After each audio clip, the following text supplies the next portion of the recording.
नमस्कार मित्रांनो, मी Kamlesh Pawar KRP YouTube चॅनलमध्ये आपल्या सगळ्यांचं खूप खूप स्वागत.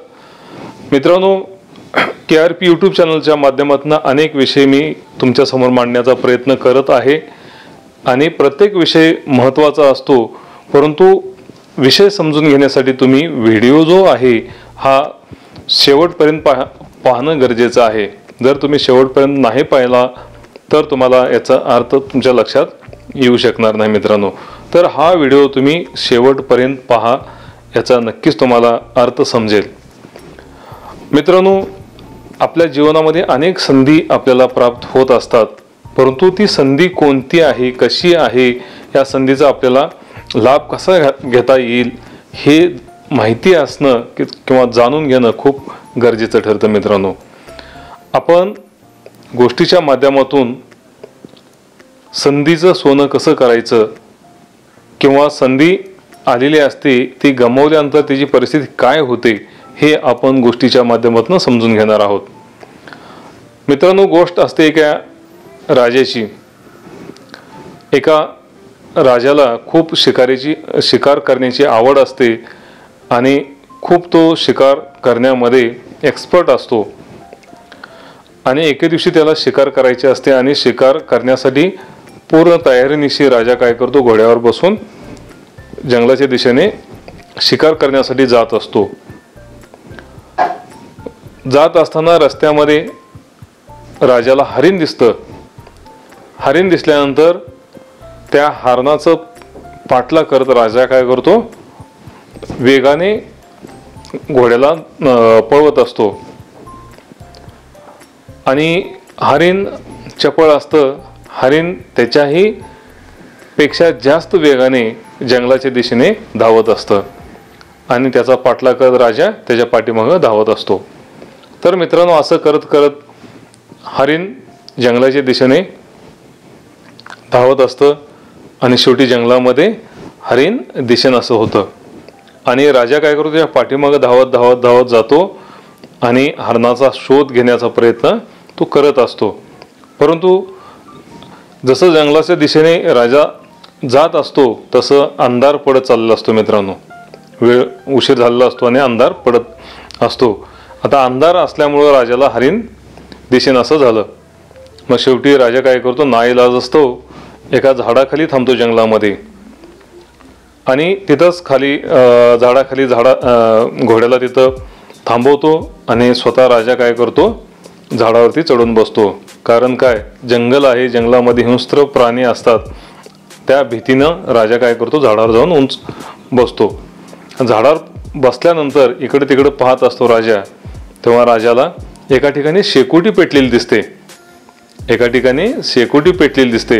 मग त्या शेकोटीच्या दिशेनं जाण्यासाठी राजा विचार करत असतो आणि त्या विचार करता करता राजा काय करतो, झाडावरनं खाली उतरतो. मग झाडावरनं खाली उतरल्यानंतर घोड्यावर बसतो आणि त्या शेकोटीच्या दिशेने राजा काय करतो, मार्गक्रमण करतो. मग शेकोटीच्या जवळ जातो. जवळ गेल्यानंतर राजाला असं दिसतं की त्या शेकोटीच्या कडेला एक झोपडी आहे आणि त्या शेकोटीच्या बाजूला एक नवतरुण जोडपं बसलेलं आहे. आणि मग त्यांच्याजवळ राजा काय करतो, जातो. त्यांच्याजवळ जाऊन त्या जोडप्याला म्हणतो की मी असं या राज्याचा राजा आहे आणि शिकारीच्या उद्देशाने मी या जंगलामध्ये आलो होतो आणि शेवटी मला उशीर झाला आणि परत इथनं जाणं मला जमलं नसतं, म्हणून मी तुमच्यापर्यंत आलेलो आहे आणि मला आजच्या दिवस आश्रय द्या, या ठिकाणी राहण्याची मला परवानगी द्या. मग ते जोडपं म्हणतो, आता एवढा मोठा राज्याचा राजा तो विनवणी करतोय तर आपण त्याला राहण्याची परवानगी देऊया. मग ते राहण्याची परवानगी देतात आणि मग राजा ते गप्पा मारत बसतात. त्यानंतर जेवणाची वेळ होते. मग राजाला ते जोडपं काय करतं, कंदमुळं वगैरे त्यांच्याकडे जे काय आहे ते खाण्यासाठी राजाला देतात. मग राजा काय करतो, ते खातो, पाणी वगैरे पितो आणि परत थोडा वेळ गप्पा मारत बसतात आणि मग सगळे झोपून जातात. सगळे झोपतात. सकाळ होते. राजा उठतो, ते जोडपं उठतात आणि राजा म्हणतो आता आपल्याला निघायचं आहे. तुम्ही मला काल रात्री आश्रय दिला, तुमच्यासोबत राहण्याची संधी दिली, तुमचे फार उपकार माझ्यावर झालेत आणि तुम्ही आता माझ्यासोबत माझ्या राज्यामध्ये चला. मित्रांनो, ते जोडपं काय राजासोबत जायला तयार होत नसतं. शेवटी राजा खूपच फोर्स केल्यानंतर शेवटी ते जोडपं राजासोबत जायला तयार होतात.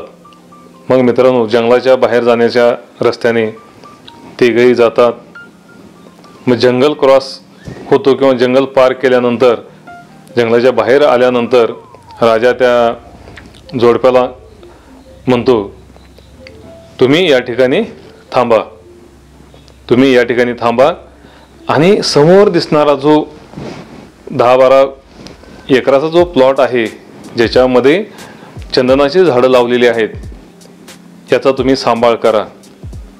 याच्यापासून मिळालेलं उत्पन्न किंवा मिळणारा उत्पन्न त्याच्यामध्ये तुमचं उदरनिर्वाह करा.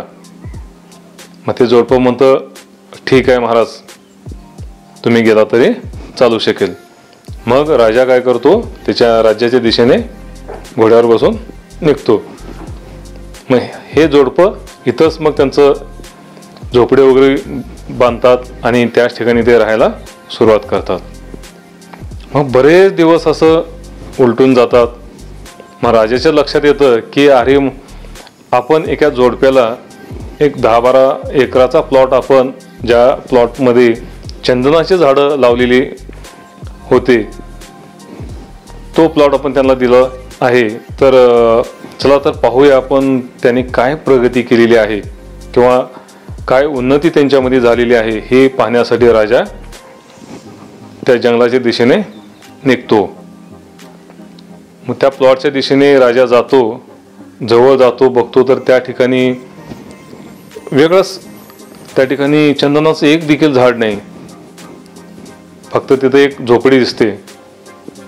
मग त्या झोपडीच्या दिशेने राजा जातो.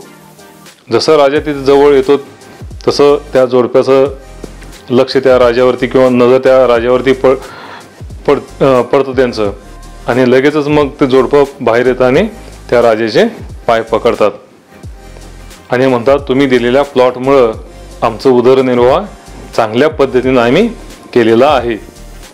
मग राजा म्हणतो, अरे कसं काय केलं तुम्ही, इथं सगळं चंदनाचं झाडं होते, काय नेमकं काय केलं तुम्ही.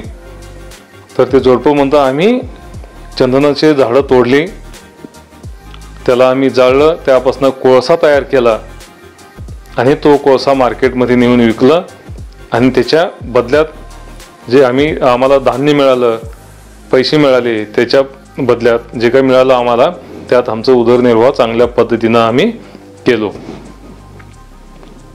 राजा म्हणतो, अरे वेड्यानो, तुम्ही या चंदनाचं कोळसा केलात आणि तुमच्या जीवनाचा, आयुष्याचा देखील तुम्ही कोळसा केलात. मग ते म्हणते, महाराज काय झालं. काय नाही म्हणतो, तुमच्याकडे एखादं लाकूड आहे का. मग ते जोडपं म्हणतं, तो माणूस म्हणतो, आहे, कोरडेसाठी एक दांडा केलेला आहे आणि तो तेवढा आहे. मग राजा म्हणतो, ते घेऊन या. मग ते कोरडेला लावलेला दांडा तो काढून राजाकडे घेऊन येतात. साधारणतः एवढा असेल दांडा. मग मित्रांनो, तो राजा म्हणतो, माझ्यासोबत चल. त्या माणसाला घेऊन राजा काय करतो, मार्केटमध्ये घेऊन जातो. मार्केटमध्ये गेल्यानंतर चंदनाचा जो व्यापारी असतो त्या दुकानामध्ये किंवा त्या व्यापाऱ्याकडे तो दांडा घेऊन जातात किंवा तो लाकूड घेऊन जातात. मग ते लाकूड त्या चंदनाच्या व्यापाऱ्याला विकतात आणि त्याच्यापासून मित्रांनो हजारो रुपये येतात. त्याच्यापासून हजारो रुपये येतात आणि ते हजारो रुपये घेऊन राजा आणि तो माणूस त्या घरच्या दिशेने येतात. मग बरेच विचार त्या माणसाच्या डोक्यामध्ये येतात की आपण खूप मोठी चूक केली, आपण खूप मोठी चूक केली. आता परत चूक सुधारण्यासाठी आपल्याला काय करावं लागेल, तर राजाला विनवणी करावं लागेल. मग जसं त्या घराच्या झोपडीच्या जवळ तो माणूस येतो, नवरा बायको दोघंही महाराजांचे पाय पकडतात आणि महाराजांना म्हणतात, महाराज परत एकदा आम्हाला संधी द्या आणि असा एक मोठा प्लॉट आम्हाला चंदनाचे झाड लावून द्या, आम्ही त्याच्यामध्ये खूप प्रगती करू. जय म्हणतो राजा. असं परत होणार नाही. तुम्हाला खूप मोठी संधी मी उपलब्ध करून दिली होती, परंतु तुम्ही काय केलं, त्याचा कोळसा केलात. तुम्ही कोळसा केलात. परत अशी संधी तुम्हाला मिळणार नाही, मिळू शकणार नाही. तर मित्रांनो, आपल्याही जीवनामध्ये किंवा आयुष्यामध्ये असंच घडू शकतं. जेव्हा केव्हा आपल्याला संधी मिळेल त्या संधीचा आपण सोनं करण्याचा प्रयत्न केला पाहिजे. संधी काय आहे हे ओळखलं पाहिजे. सध्या मार्केटमध्ये काय चाललेलं आहे, आपण काय केलं पाहिजे हे आपण ओळखलं पाहिजे. तरच आपण आपलं आयुष्य, आपलं जीवन चांगल्या पद्धतीने आपण जगू शकू किंवा जीवन आपलं व्यतीत करून आपल्या जीवनामध्ये आपण चांगली प्रगती करू शकू. तर मित्रांनो, नक्कीच ही गोष्ट तुम्हाला आवडली असेल. आवडलं तर तुम्ही याला लाईक करा, इतरांना शेअर करा आणि आत्तापर्यंत जर तुम्ही माझ्या चॅनलला सबस्क्राईब केला नसाल तर नक्की माझ्या चॅनलला सबस्क्राईब करा. धन्यवाद. थँक्यू.